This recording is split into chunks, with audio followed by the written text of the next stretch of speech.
So then, continuing on from examples yesterday, we were starting to work, or we were not starting to work, we were finishing to work. We were still working with series. We have our Endeavor card, which, is it up there? Yes, the Special Maclaurin series. It's over there. Chelsea finished it yesterday. So 1 over 1 minus x, we have that one, right? So when we want to do 1 over 1 plus x, instead of doing f prime, f double prime, f triple prime, we can just say, hey, just take 1 over 1 minus x and make it minus a negative. And then plug in a negative x. Oh, plug in a negative. Negative. Plug in a negative. Oop, positive. Plug in a negative. Oop, negative, right? And then the interval of convergence, well, it's a geometric series. R is negative x, so I just have to say negative x is in between 1 and negative 1. So x is in between negative 1 and 1. So what do we do for example 4? Just multiply what we did in example 3 times x, right? So I can take the one right up above and I can say, hey, I already figured out what 1 over 1 minus a negative, which is 1 over 1 plus x is. So I just need to take that and say times x. And when I multiply an x by a polynomial,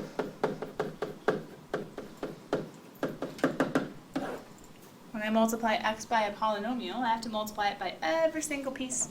So then I get x minus x squared plus x cubed minus x to the 4th, right? And that would equal x over 1 plus x. There we go. Include the first 4 and the general. Bummer. What would the general term be? Well, we already wrote it up above. What was the general term for 1 over 1 plus x?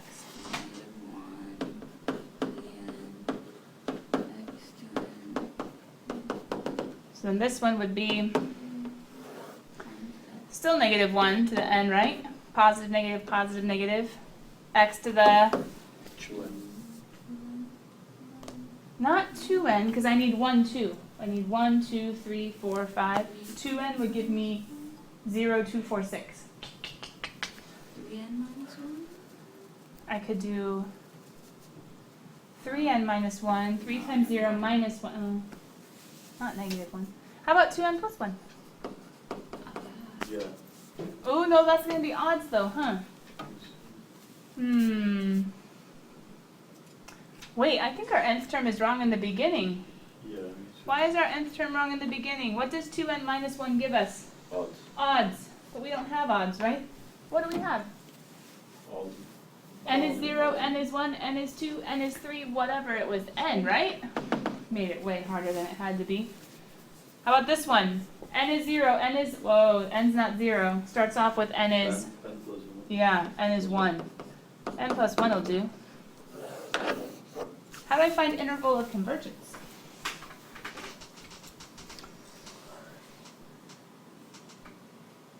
Is this still geometric?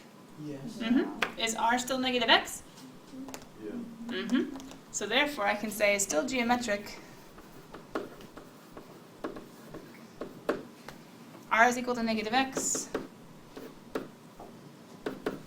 which means x still needs to be in between negative 1 and 1 by the geometric series test. We don't even really have to worry about the ratio test, right? Because it's geometric series. And that's what's in 9.9. We're looking at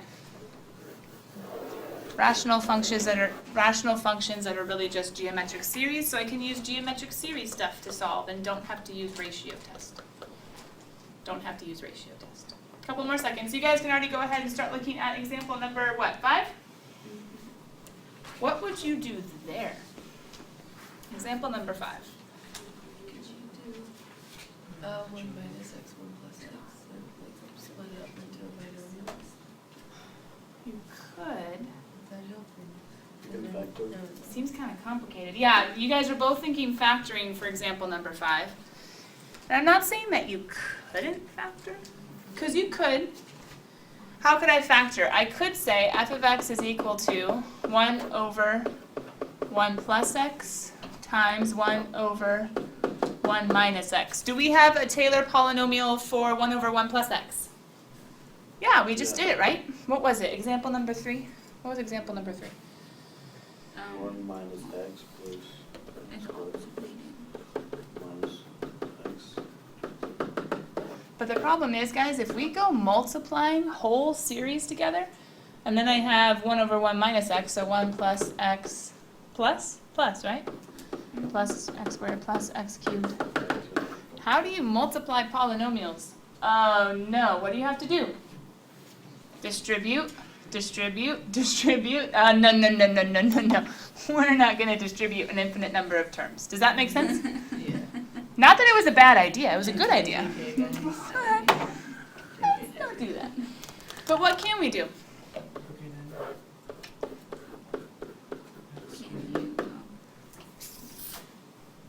I have a u. What's my u? X squared. So I can think of 1 over 1 minus x as 1 over 1 minus u, and what's u? X squared.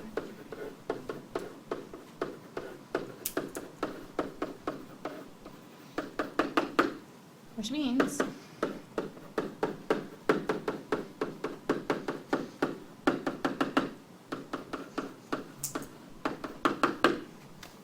does that make sense, guys?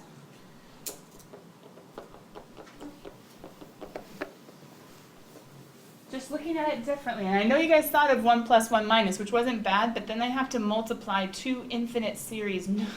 No. Instead, look at it as 1 over 1 minus what? X squared. Oh, okay. Plug it in for x. So I take my special Maclaurin, I plug it in, and done. Interval of convergence. How? Is it a geometric series? Yeah. Yes. So what can I do with geometric series? What's my ratio? X squared. X squared. I know geometric series are going to converge only when r, which is x squared, has to be in between -1 and 1. Oh.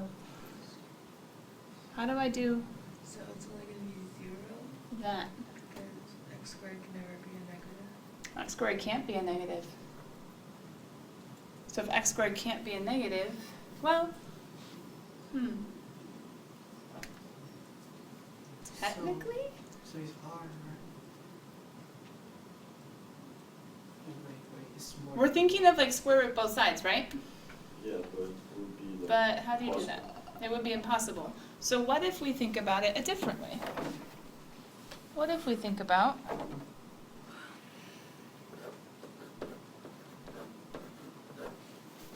can we do this? Geometric series. There are two different ways of writing it. One way is to say r is in between. Oh, yeah. Other way? Oh, yeah. So let's think about that. So hold on. X squared. Absolute value of x squared. Isn't x squared always positive? Yeah.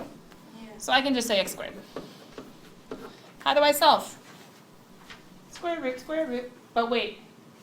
Plus or minus square root. Exactly. So then I still end up with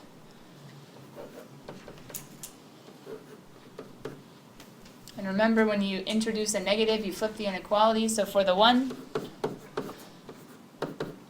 does that make sense? X plug in -1, -1 squared. Well, it has to be a little bit less than. Can x still equal a negative number? Sure, but when it's squared, it can't go beyond, right?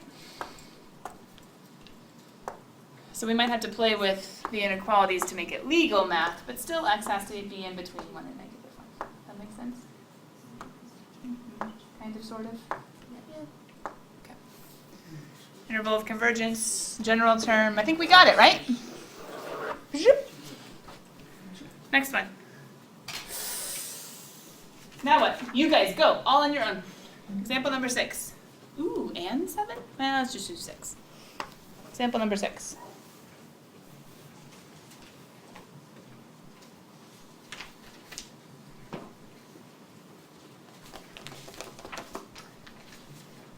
One over 1 minus x might have seemed really random when we wrote it on our card, but now we're seeing it's a geometric series, which means I don't need ratio test, which means I can use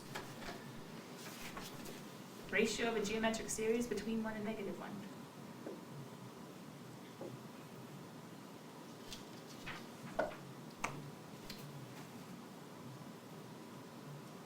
You guys go use your formula, get the series, think about, geometric.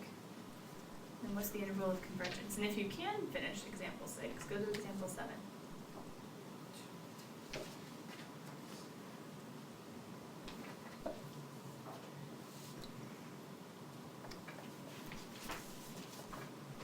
Although example 7 takes some creativity.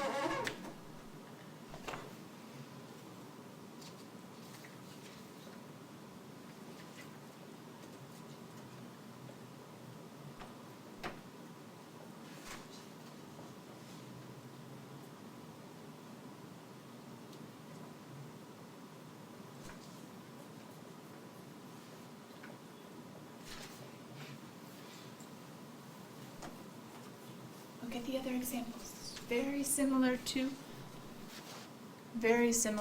example number 5.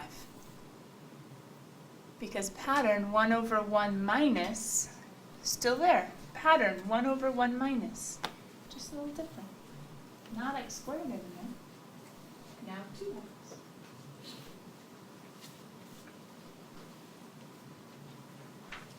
Not x squared anymore. Now 2x.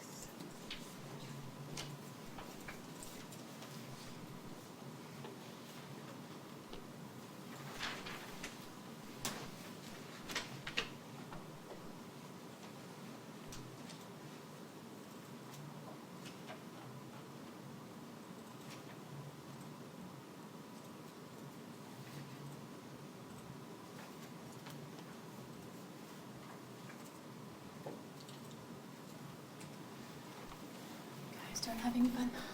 I want to have some fun.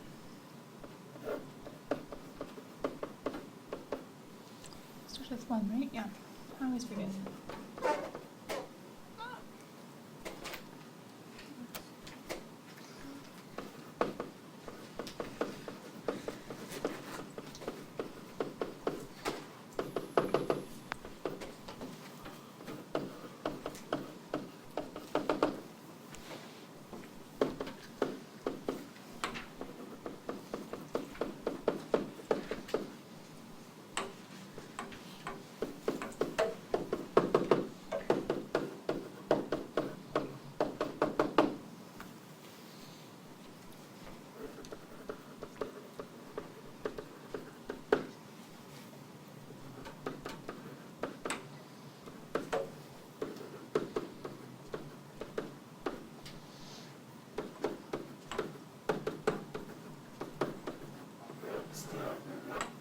Even though we need to use ratio test, means we still can use ratio test to figure it out.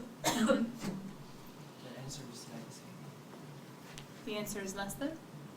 Um, Sorry, no, Ethan, I was trying to figure out the word you said. The answer is still like the same.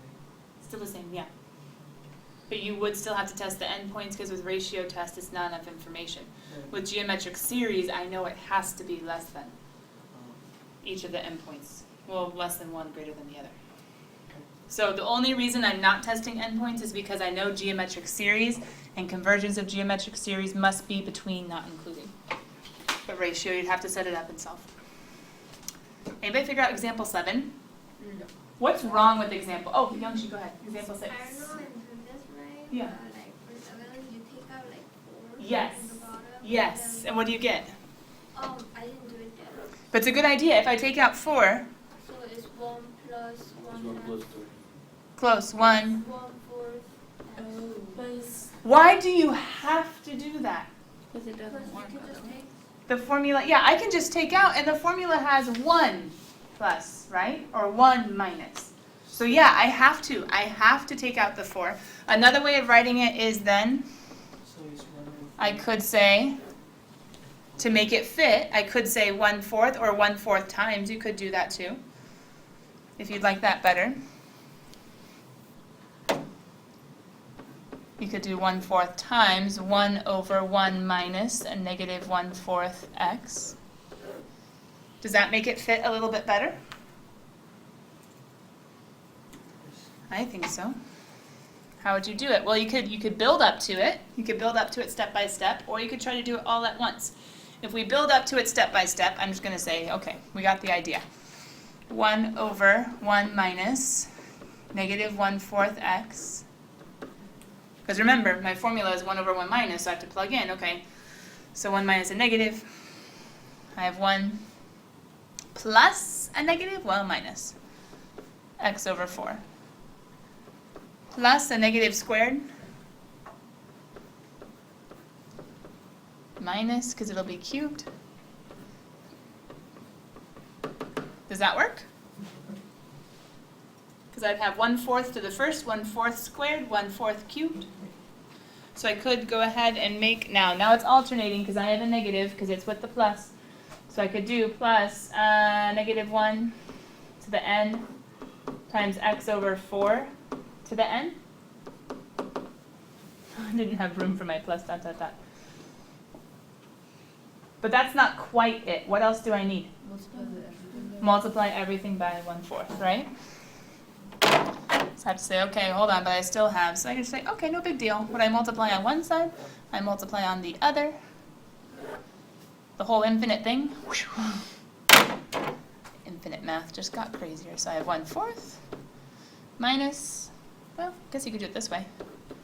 1/4 x over 4 plus 1/4 x over 4 squared plus, they say 4 terms. Oh, whatever, right? Ethan agrees. So then, negative 1 to the n times 1/4 times x over 4 to the n plus. It's the right idea, right? Find the interval of convergence. Ugh. It's okay, it's okay, it's okay. Can we look at it? What's my ratio? Negative x over 4. Uh-huh, negative x over 4. Did the 1/4 make a difference as to my ratio? No. Does it make a difference as to my first term? Yes.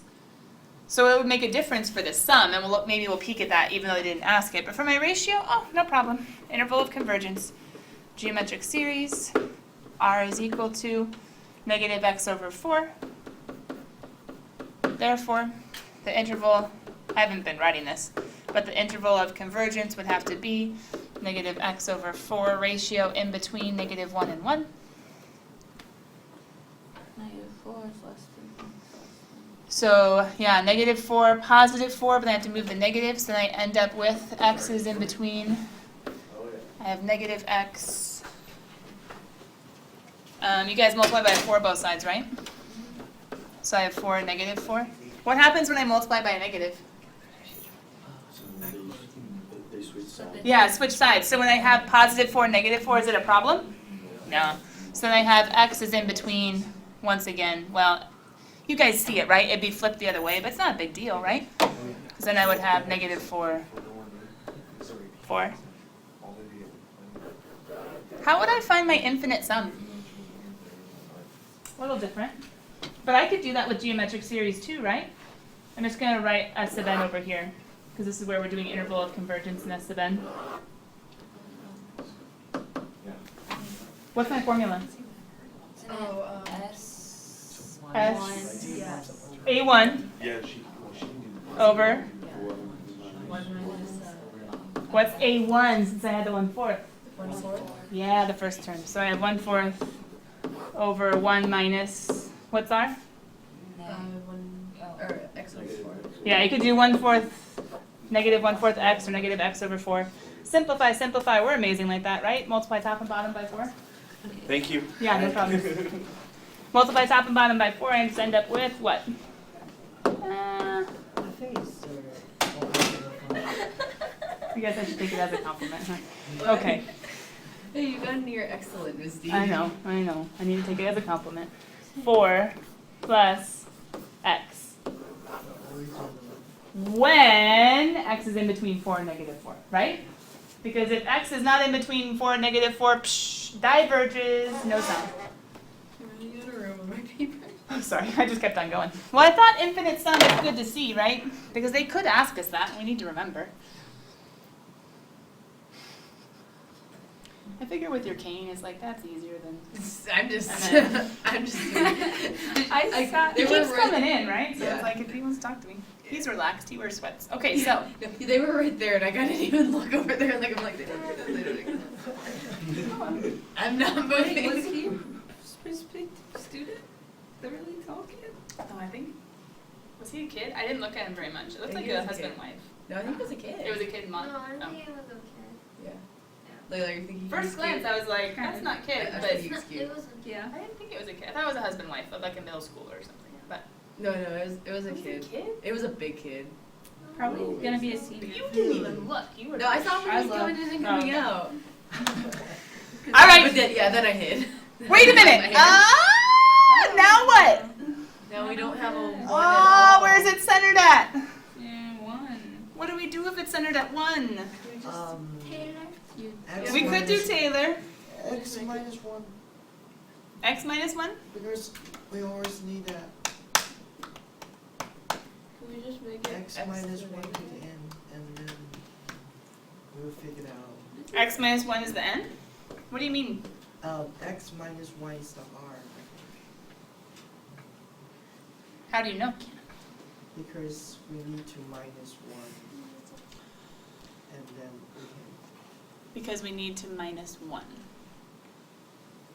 see. So Ethan's thinking of like the actual Taylor, right? So the actual Taylor, we can say f of x is equal to f of c plus f prime of c x minus c plus f double prime of c all over 2 factorial x minus c squared plus blah blah blah, right? So instead of being x minus 0 and f of 0, it's going to be x minus c, so x minus 1, right?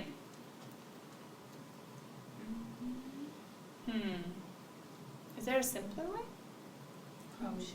than finding first derivative, second derivative, third derivative? We could. I think it's not that hard of a In this case, we must try to rewrite our function with the new center showing.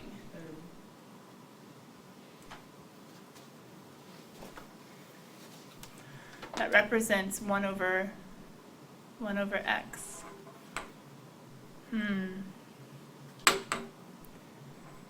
Well, let's see what happens. What happens if we do it the long way? I think Ethan has an idea of how to do it a shorter way, but let's see what happens when we do the long way. So when we do the long way, oh, wait, hold on.